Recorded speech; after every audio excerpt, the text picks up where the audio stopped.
Hey everyone, I wanted to go over the new and exciting news that we got for Monster Hunter Rise on the Nintendo Switch. And this is, interestingly enough, the fact that this is just going to be available on the Nintendo Switch right out of the gate. PC players who are hoping to get their hands on the USJ collaboration armor set pretty much right away, they're going to have to be waiting pretty much until February as both DLCs line up. So you're not going to be able to get this right away.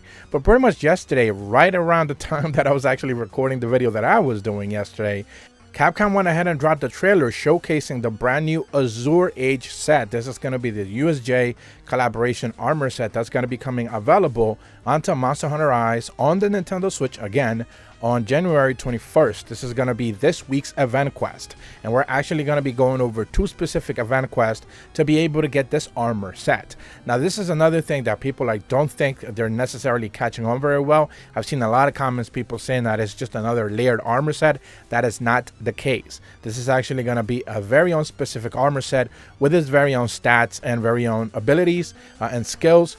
You do not have to necessarily be too concerned that this is going to be layered armor. It will have the option for you to be able to obviously craft a layered armor version so you can mix and match with your hunter however you like, but do not be concerned. This is actually a real armor set with its very own stats and abilities, which at the end of this video I'm going to be going over again since I did so yesterday, but I wasn't as specifically accurate about one quick thing.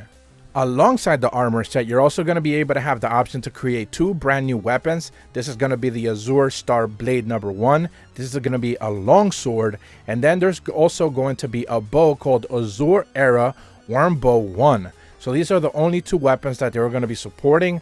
Every other single weapon, I believe 12 other weapons, are not necessarily going to get that benefit as well. Hunting horns, switch axe, dual blades or anything along those lines, we don't get that as well, which is a little bit of a bummer.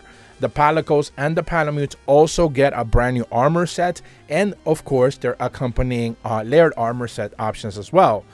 For the Palico, we're looking at the Azure Era set and the Sea Azure Era Wormblade. That is going to be the name for the armor sets that are going to be available for the Palamute. When it comes to the Palico, the armor set is called Azure Era Set, and the weapon is called F Azure Era Fang. So that's pretty much going to be the specific Palico one as well. They're also confirming that there will be a downloadable buddy being available as well.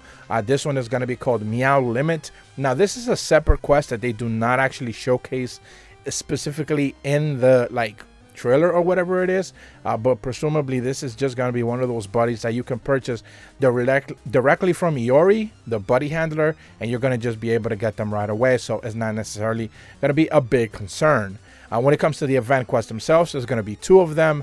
I believe one of them is an Apex Arzuros in the Rampage area, I believe. This one is called USJ Arzuros Onslaught, and then the other one, the one that you're actually going to be doing for you being able to craft the armor set, you're going to be getting some USJ pieces, again, rewards. You got to check out the reward space to be able to make this. This one is called USJ Shrine Showdown, and I believe it's up to like a Tetranodon and another couple of monsters as well, Magnamalo and something along those lines. So that is the event quest. Those are the events that you're going to be doing on January 21st. Remember, the event quest drop on Thursday nights.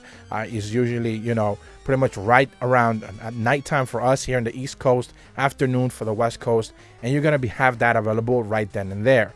Now yesterday I went over the stats because, again, the interesting thing about all of this timing for this, specifically for me, was that we got our hands on all the details for the armor sets and all the stats of it about 3 weeks ago, and we were waiting for some sort of confirmation until we got the miners essentially to go over some of that, and we got the confirmation that the event quests were actually available, are now available in the game, at least some data for it, and they're going to be available before the next patch dropping. Presumably the patch will be dropping by the end of the month, presumably the week of January 28th or something along those lines.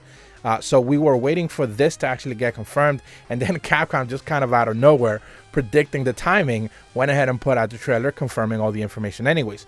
With that said, the stats for the armors are not in the trailer, and I'm going to be going over them as well right now. So first and foremost, the headpiece only has Constitution 2, Water Attack 2, and a level 1 and a level 2 slots for embedding gems. So that's going to be an option as well. This entire armor set is pretty good for you to be able to put in a couple of gems as well. So that's definitely going to be a bonus. The chest piece has Constitution 2, Weakness Exploit 1, and a level 2 slot for your gems.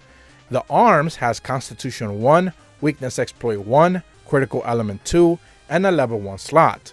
The waist has Quick Stealth 1, Water Attack 2, Critical Element 1, and a level 3 and a level 1 slot. And lastly, the legs have Quick Sheath 2, Focus 1, a level 2, and a level 1 slot. So if you're looking at all the slots, I believe there's just one level 3, I believe 5 level 2s, and a couple of level 1s. I believe 3 to 5 level 1s. So a lot of level 1s, a lot of level 2s, just one level 3 though. So gunners are not necessarily going to be too interested in this one, especially because you're wasting Quick Sheath. You have that, you're not going to need it. And Water Attack is just, again, dependable depending on what monster you're fighting. So gunners are not necessarily going to be, let's say, gunning for this armor set, if you will, but definitely sword users are definitely going to be interested in this one for sure. Blade masters, if you will. When it comes to the weapons themselves, we're looking at the longsword that has 180 raw attack, 37 water damage, 20 hits of white plus handicraft space. That would be 30% affinity and a level 3 slot. The rampage augmentations for this weapon are anti-aerial, critical boost 4, and water boost 4. So, you know, so again, a lot of water damage, a lot of critical boost, which is really good, and plenty of white for those people who are using handicraft. So you're definitely going to be off with another really good longsword, because longsword users definitely needed another good longsword. They already have plenty already as it is, but they definitely needed one more. That's sarcasm, by the way. And of course, then your bow is going to be looking with 190 raw, 25 water damage, 20% affinity, a level 3 slot, and spread shot level 2, 3, 3, and 5. And the rampage augmentations are anti-aerial, critical boost 4, and water boost 4. So same as the longsword, it has the same rampage augmentations, but of course it has different parameters, tons of water damage, good affinity, a level 3, and spread shot seems to be what that bow is going to be about. Remember that bows are about piercing, spread, and something else. So this one specifically for spread users who want to be up close and personal with the monsters. So that's pretty much the entire information that we have regarding the armor sets. When it comes to the Palicos and the Palamute armors, I can't really start telling you about defenses or stats. I presume that they're going to be maxed out, but we don't necessarily know as of right now. Obviously, then the Palicos and the Palamutes themselves have their very own abilities, so they're not necessarily tied to the armor set itself. But yeah, that's about all the information that I wanted to go over. Interestingly, again, the timing for this yesterday, I had made a video. I was going to go over it even like 2 weeks back, but I just simply didn't have the confirmation from like another source to be able to get the information out. And I was very confirming it or whatever. I was just trying to confirm it. I couldn't get a confirmation on it. And then as I did, they went ahead and dropped the trailer, and you know, the timing was just a little bit off. But you know, again, the stats are now available there, something that they did not showcase on the trailer. And now we know that in a couple of days you're going to be able to get your brand new USJ armor set that's been available, you know, it's going to be available in the game in just a couple of days. If you're brand new to my channel, be sure to leave a like and subscribe, hit the bell to receive notifications when the videos go up, and as always, thank you so much for watching. See ya.